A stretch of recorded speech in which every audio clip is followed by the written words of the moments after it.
What's up, everybody? Hey, it's Caleb from the Southern Fried Geekery Podcast. How we doing? You having good weeks? I miss you. Miss talking to you. I hope you're having a good week. I am. It's been interesting week. Had some stomach issues. It's no bueno. No good for anybody. I got some food poisoning. But that's okay, because I got to sit at the house and read some comics.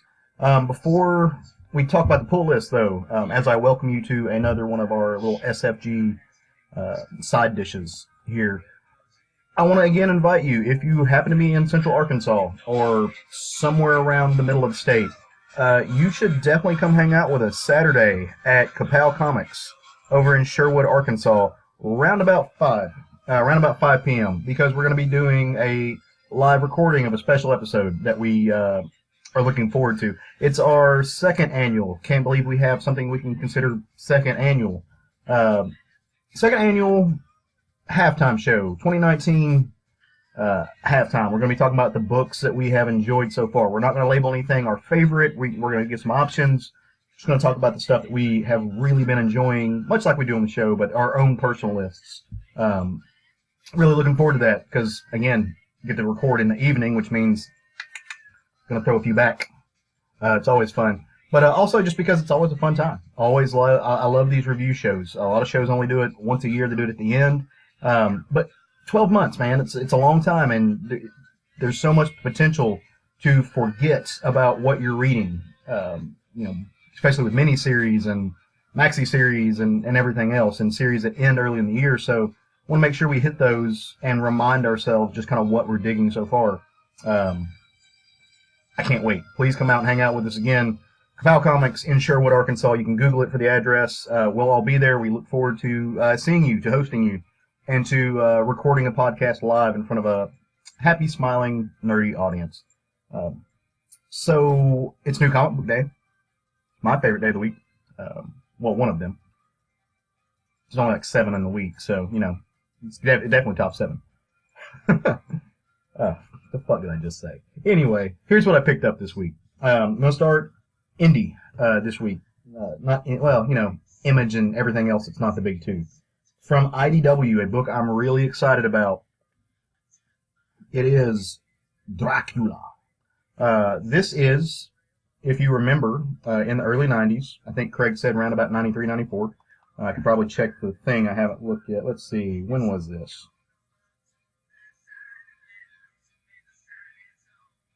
Don't see it in the original stuff. Anyway, I think it was 93, 94.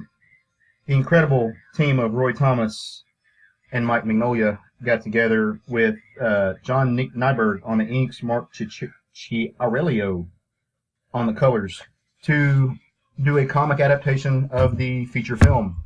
That was a wonderful film. It's one of my favorites. Love that movie. I have all the original issues polybagged except for one. I'm missing that one. I think it's number 3 or 4. I'll have to check my app.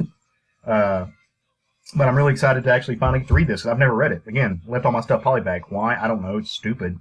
But I did. Mainly because I got them secondhand. I just really love the covers. So, next on the list, certainly not least, Darcy Van Polgeest, Ian Bertram, and Matt Hollingsworth bring us Chapter 5 of Little Bird. Artistically, this is one of my favorite books on the shelf right now. Can't wait to see what they do. I think this is the last issue. I'm not 100% sure about that. But Ian Bertram's inks are stunning. The work he's doing is amazing. Very, very much a student of Jeff Darrow, which makes me happy in my little nerdy comic book loving soul. Got Gideon Falls, which was my favorite series of last year, if memory serves right, and that comes from Andrea Sorrentino, Jeff Lemire, and the amazing colorist that is Dave Stewart. Excellent mindfuck of a horror story. Now they're dealing with different timelines and different everythings. I mean, he really flipped the story on his head in the past 5 issues. Been reading a shit ton of the writer that I'm about to talk about now, and seriously, just loving everything I'm consuming by this guy. And that is Mr. Brian Azzarello. And on this, he's got Maria Lovett also doing it. Faithless. This is a Boom Studios book. It's an erotic depiction of faith, sex, and the devil in the tradition of the Divine Comedy. It's a very smart book. Continues to just look me in. looped me into what it is. I continue to fall in love with each issue. The first three have got me on for the ride. From Ahoy Comics, got a little Bronze Age Boogie. It's a celebration of everything that was Bronze Age. And when I say everything, I mean everything. They throw in more stuff than I can keep up with half the time. There's a shit ton of references I get. There's a lot that I think are so obscure that I miss, which is fine because that's great attention to detail. Comes from Stuart Moore, Alberto Ponticelli, Giela Brusco, and Rob Steen on the letters. I love it. If you don't know Ahoy Comics, they give you more than just the main story. So here's a look at the letters page. You get Bronze Age Boogie, you get Major Ursa, you get Tequila with Lime Machine, which is going to be I want to say that one has just one illustration, and it's a prose story. You get a lot. You get the most bang for your buck with Ahoy Comics. They're doing a great job. From Image, we've got Assassination, number 5. It's the end of this book. Somewhere Matt is crying and just doesn't want it to end. It's by Kyle Starks and Erica Henderson. Can't recommend it enough. Sad to see it end myself. Hyper violent, really funny, full of just love. A lot of love went into making that book. Fun times all around. From Aftershock, Mary Shelley, Monster Hunter. This is a kind of a neat little meta take on the Mary Shelley mythos more than the Frankenstein mythos. Was not at all what I expected it to be at first. I do think it's some of the most interesting cartooning, and I say that in a good way, interesting in a good way, cartooning that we're seeing. And Aftershock's known for this, right? Like they've done a great job about curating and cultivating artists who aren't what you're going to see from Cape Comics. Like there's a lot of the color and a lot of artwork that goes into this is steeped in that indie style that's rough around the edges. The characters aren't pretty. They don't need to be. The lines, they're not considering an economy of line here. They're throwing a bunch of rough and raw and edgy details in. I love it. I mean, like just take these pages, for instance, if you can see that without too much of a glare. I mean, that's killer, right? Like that's amazing. The way that the scratchiness and the vagueness almost of the detail just bleeds in and gives an incredible tone to the story. Also, in the vein of horror, it's a series that keeps killing it, keeps not disappointing.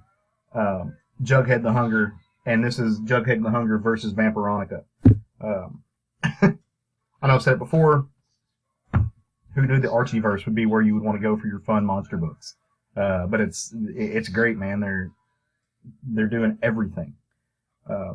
Werewolves, vampires, zombies, witches. I mean, they've always done witches with Sabrina, but the Sabrina they've got going on now is really fun. The Blossom 666 book is excellent. I would like to think that someday they're going to finish Afterlife with Archie, but who knows? Who knows if that's going to happen?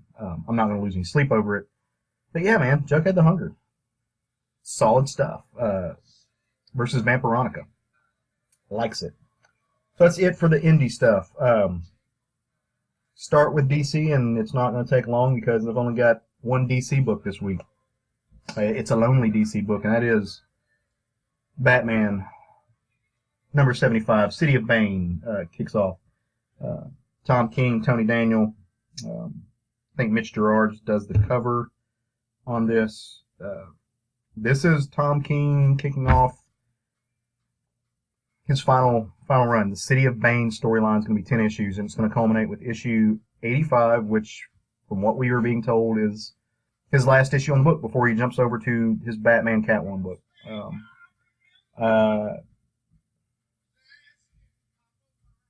I can't wait to see how he ends this story. He's been building up for a long time. One might argue, one does, that he's taken too long to draw this story out, and that's just my personal opinion. But I have been eagerly awaiting the finality of it, to see what he does with Bane, to see this web that Bane has spun, to see what's happening with all of this stuff that he's got going on. I mean, Bruce's alternate universe father. You've got the web of deception that Bane has enacted. You've got Joker and the Penguin doing stuff somewhere.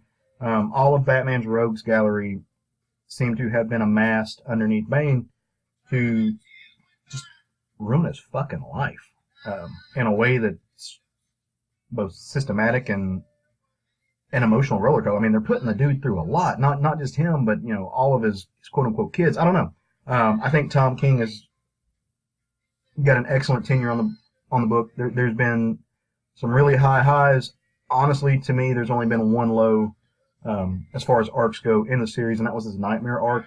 Even episode 50 was well done. I just didn't like what they did, but I digress. You can listen to that on the podcast. We've spoken about it before. I'm sure we'll speak about it again. Spoke about it again. I was an English major. All right, House of Ideas. Marvel. My shit. My jam. Got Spider-Man Life Story number 5, the 2000s. Again, if you don't know what that series is, Marvel has tasked Chip Zdarsky and Mark Bagley, John Dale, and Frank D'Armatea with the task of retelling the Spider-Man mythos from the year from the year of his inception to present, as if he aged in real time.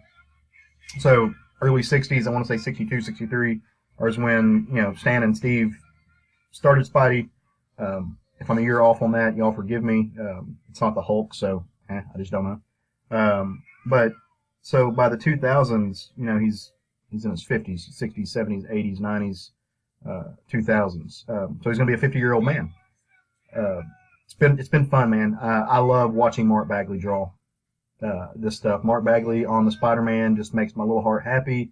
And what he's doing with the mythos, what Chip is doing with mythos, Chip has really blossomed as a storyteller this year in particular for me.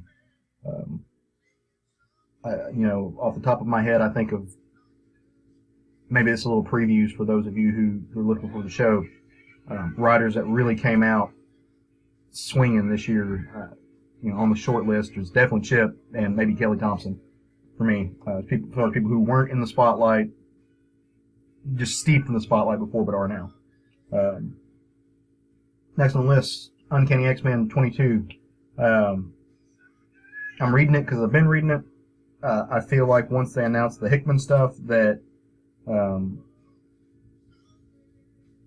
I think the creative team at that point, as far as their storytelling, quit giving a shit.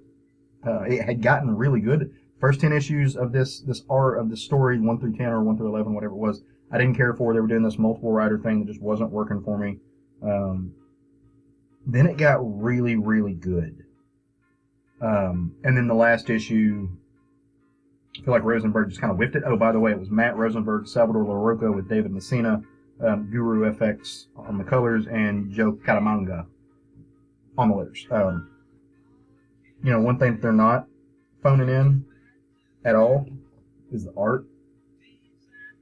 I mean, look at that. That's stupid good. And I don't even like Wolverine.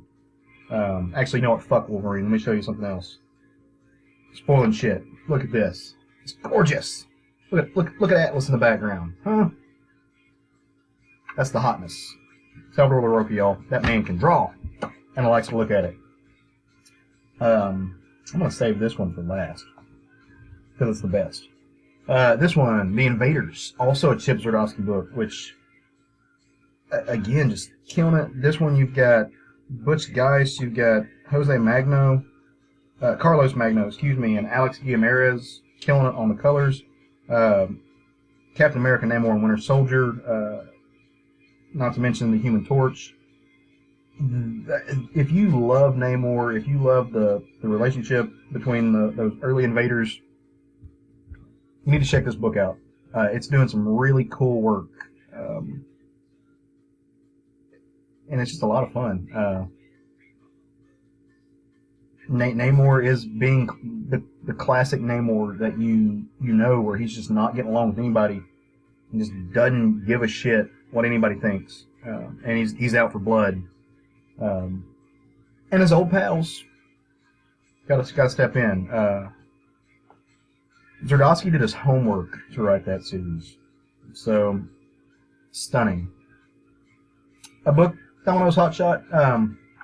Gail Simone, David Baldion, Michael Shelfer, Jim Marcellus. I fucked that all up, and I'm sorry. This book, I think this might also be a wrap-up story. Kind of jumped the shark for me, personally, as far as how much I was enjoying the Domino series leading up to this. But, I mean, as you can see on the cover,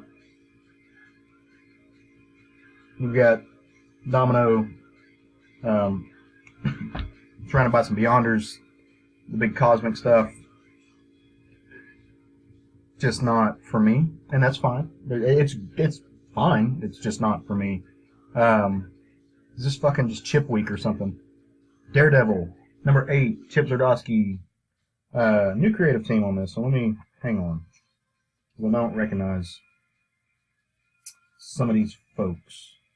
Latik Kumar Sharma on the pencils, Jay Leaston on the inks, and Hava Tortiglia on the colors. Clayton Cowles on the letters, as Clayton Cowles do. This is part 3 of the No Devils Only God storyline.